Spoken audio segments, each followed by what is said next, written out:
शास्त्र को पढ़ो। मैंने पहले दिन भी कहा था, हमारे जीवन का धर्म है, हमारे जीवन का कर्म है शास्त्र का अध्ययन करना, पढ़ना और पढ़ाना। तुम अगर शास्त्र नहीं पढ़ते हो तो कैसे तुम सनातनी हो, हमारे कुछ समझ में नहीं आता।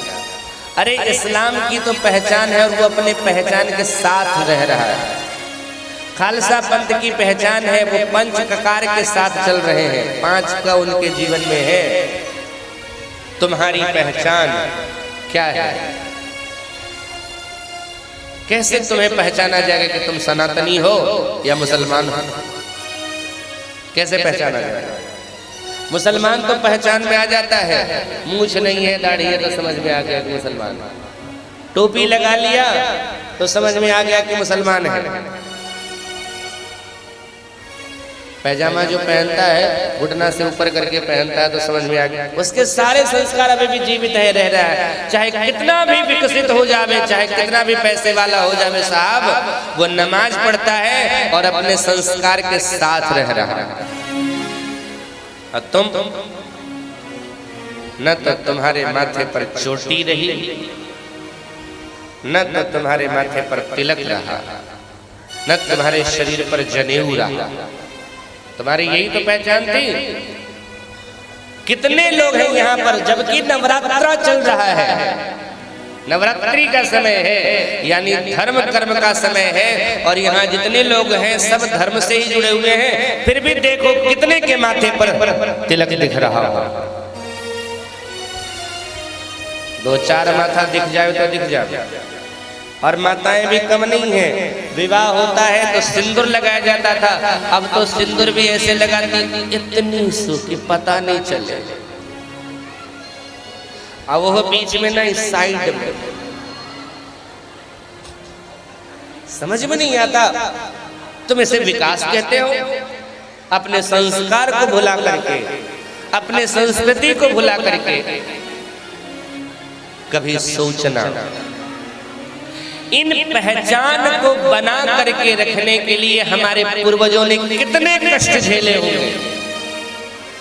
थोड़ी कल्पना करो, ज्यादा दिन नहीं हुआ अफगानिस्तान के या सूरत को याद करो। जब तालिबानियों ने कब्जा किया था तो अन्य धर्म के लोगों के साथ क्या क्या किया उन्होंने। जब समाज इतना विकसित हो गया है, सोशल मीडिया के माध्यम से हमारी बात पल पल लोगों तक पहुंच जाती है, तब तो उन्होंने इतना अत्याचार किया, जिंदा जला दिया, ये किया, वो किया, सर काट दिया, ऐसे गोली मार दी, ये किया। और जिस समय कोई देखने वाला नहीं, कोई मना करने वाला नहीं, कोई सुनने वाला नहीं था, जिस समय शरिया कानून चलता रहा होगा, उस समय इन्होंने कितना अत्याचार सनातनियों के साथ किया होगा, कभी उसकी कल्पना करना।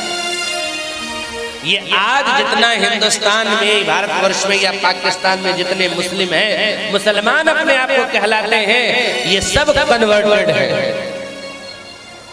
5-10 पीढ़ी खोजो ऊपर तो सब हिंदू मिलेंगे, सब सनातनी मिलेंगे।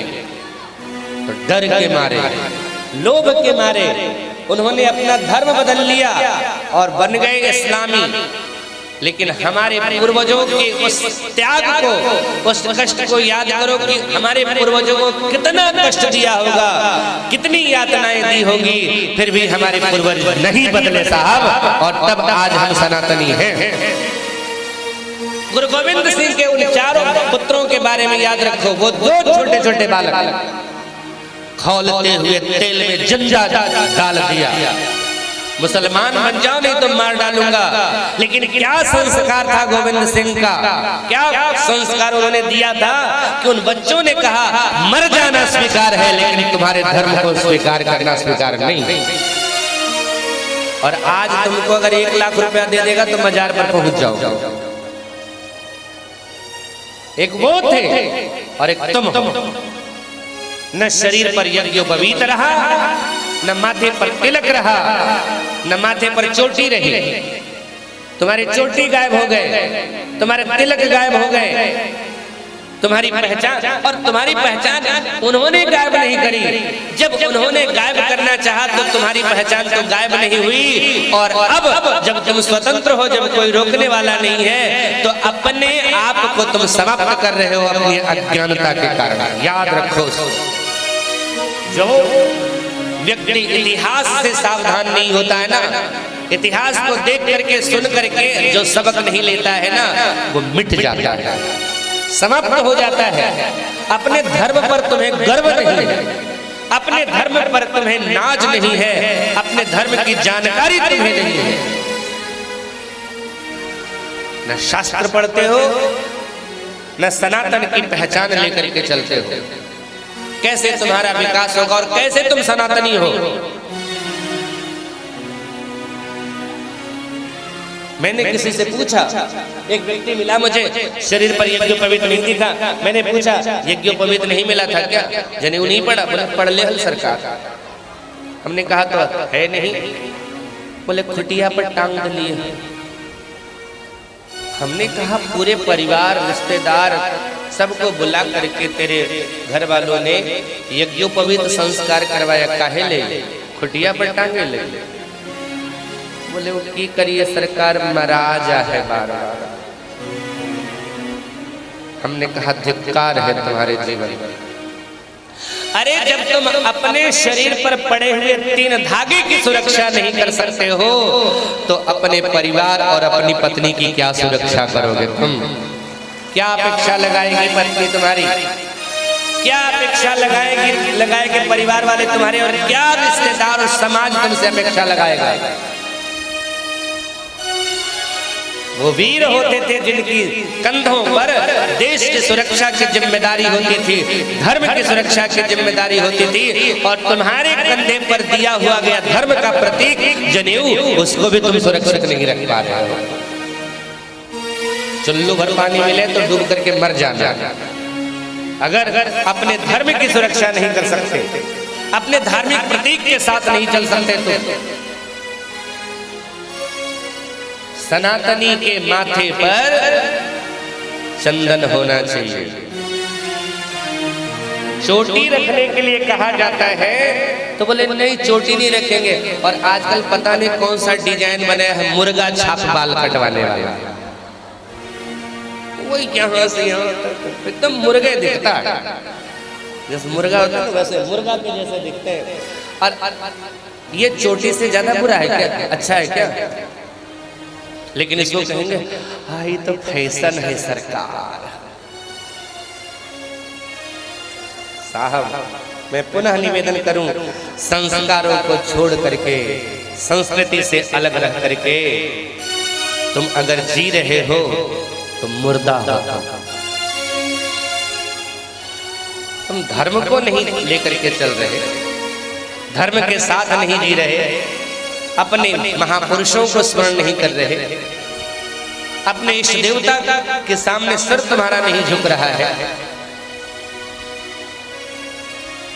दुर्भाग्य तो सबसे बड़ा यह है कि विधर्मी उतना हमारे धर्म का विरोध नहीं करते हैं जितना हमारे धर्म का चोला पहन करके लोग कर रहे हैं।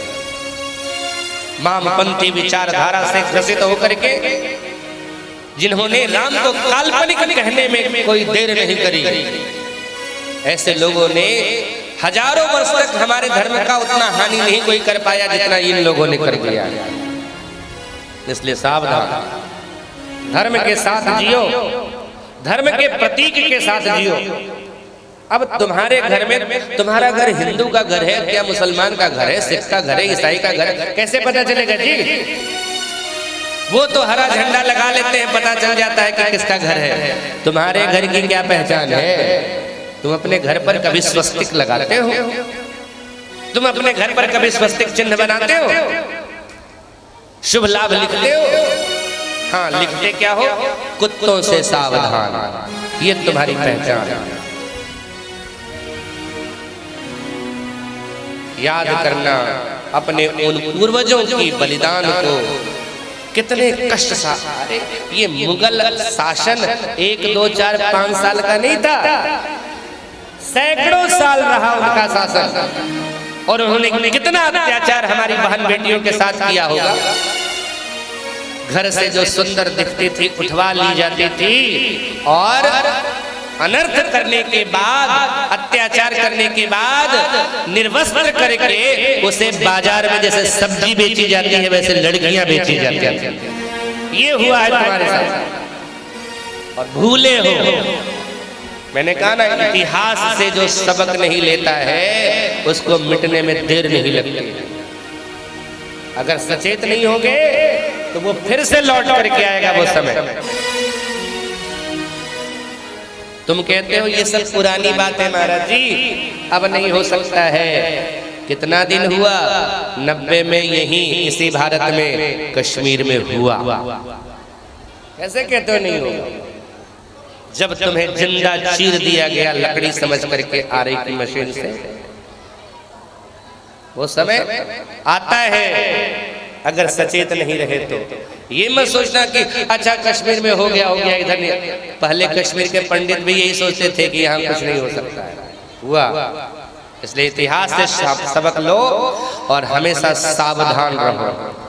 धर्म के साथ रहो, धर्म के प्रतीक के साथ रहो और धर्म के लिए जीना सीखो और धर्म के लिए मरना सीखो साहब। जब धर्म ही नहीं है तो क्या करेंगे जी करके? धर्म के साथ जियो और धर्म के लिए मरो।